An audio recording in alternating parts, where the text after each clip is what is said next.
This is a quick show and tell on how to use the Gflow feature inside Silo. Start off by logging into Silo.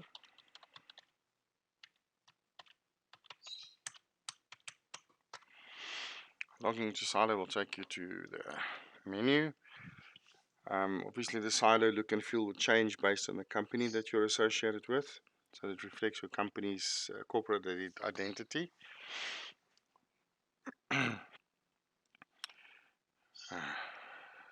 Once Silo is logged in and the menu shows, things always go slow when I'm trying to do videos.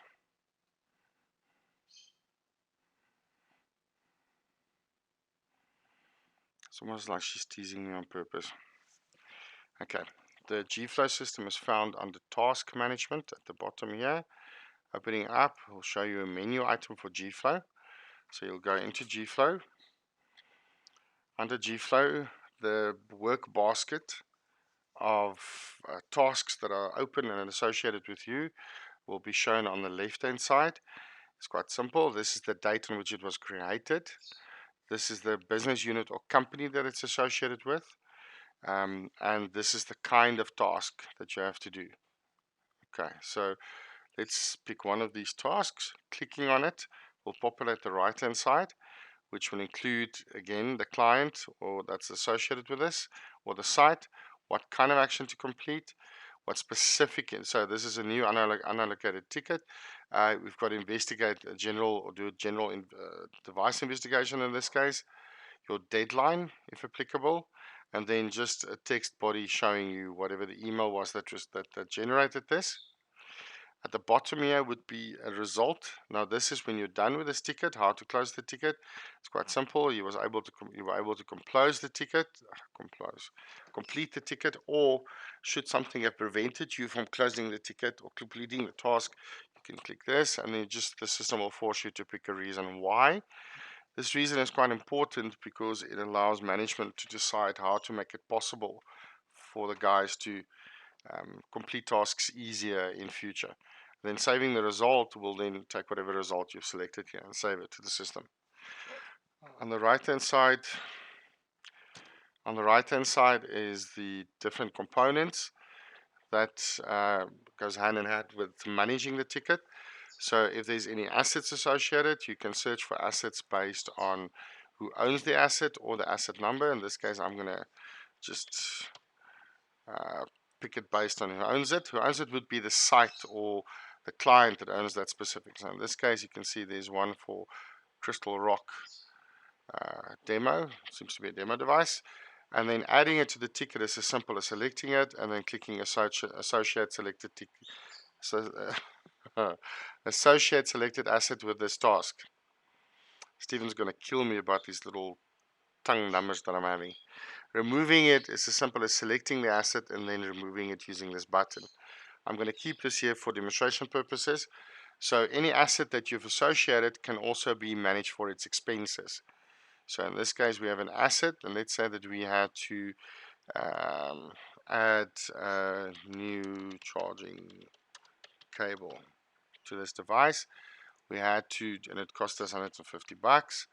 Then all you do is you select the asset, what kind of expense that it is that you want, a description of the expense, the value, and you say register expense, and now it's registered against that asset. Important, it's now against the asset, but it's also against the ticket.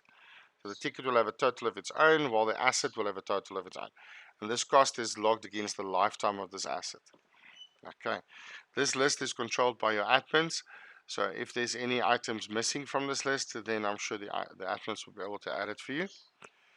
Right, the next part that's very important is documents. So I'm going to add a test document to this. So you give it a title. Quite simply, you browse to where the document itself is. I'll use this little exception report as my document. And I'm going to say that it is a observation attachment. This list, again, controlled by your ITs. You can shrink or change this any way that you feel like. But very simple. Once I've done that, I just click Save Document. And once it's been uploaded, the document will be available in the grid at the bottom. Okay, it takes a second or two to do so.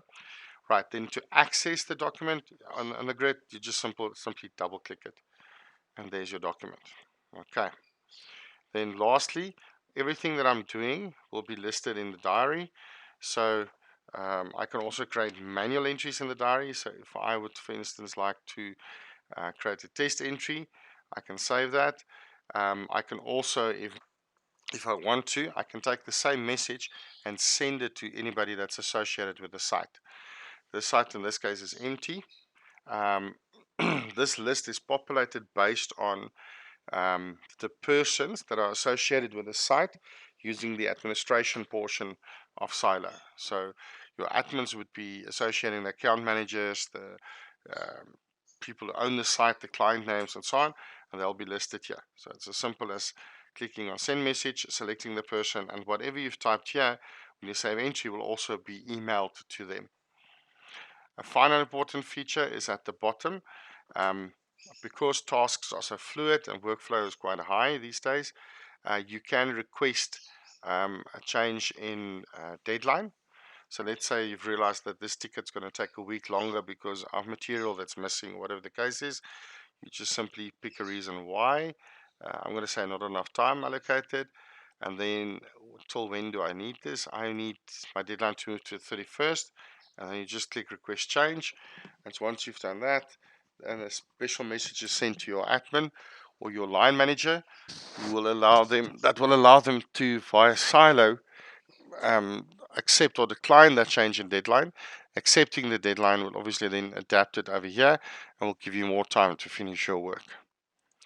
The last thing to keep in mind is the statuses of the tasks. So any task that is currently being executed or completed will have an open and as a first portion of its status, and the second portion will be where you are in the progress. So this is an open ticket, and because we're over the deadline, we're in an overdue status. These statuses are run by the system and you cannot change them. They're just a way to show you where you are and what the progress is on the specific ticket. Okay, I hope this quick guide will help you guys to enjoy GFlow.